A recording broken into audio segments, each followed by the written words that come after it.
پہلا حضرت آدم علیہ السلام نے پہلا کعبہ تعمیر کیا، ایک پرسکون سرسبز و شاداب منظر جہاں حضرت آدم علیہ السلام پہلے کعبہ کی بنیاد کے پتھر رکھ رہے ہیں۔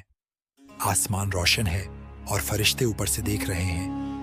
2 عظیم طوفان اور کعبہ کی تباہی، ایک زبردست طوفان زمین کو ڈھانپے ہوئے ہے۔ پانی کعبہ کے باقی ماندہ حصے کے ارد گرد بہہ رہا ہے۔ پس منظر میں حضرت نوح علیہ السلام کی کشتی تیر رہی ہے جو طوفان کے اثرات کو ظاہر کرتی ہے۔ 3 حضرت ابراہیم اور اسماعیل علیہ السلام کا کعبہ کی تعمیر۔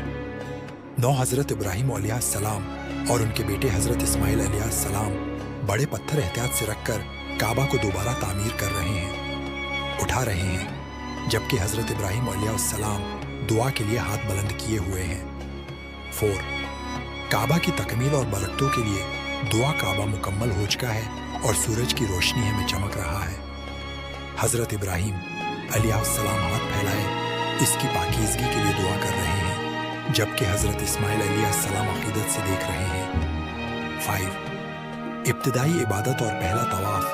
کچھ ابتدائی مومنین سادہ لباس میں کعبہ کے گرد طواف چکر کر رہے ہیں، جبکہ آسمان ستاروں سے روشن ہے، ایک روحانی اور پرسکون ماحول چھایا ہوا ہے۔ 6 دور جاہلیت میں کعبہ کی ایک تاریخی جھلک جہاں بت رکھے گئے ہیں اور لوگ مشرکانہ رسومات ادا کر رہے ہیں۔ یہ منظر دکھاتا ہے کہ اسلام سے پہلے اس مقدس مقام کو کس طرح غلط استعمال کیا گیا تھا۔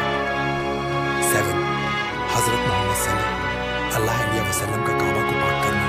حضرت محمد صلی اللہ علیہ وسلم اور ان کے صحابہ کعبہ کے اندر موجود بتوں کو ہٹا کر انہیں تباہ کر رہے ہیں، جبکہ لوگ اس مقدس جگہ کی تطہیر کا مشاہدہ کر رہے ہیں۔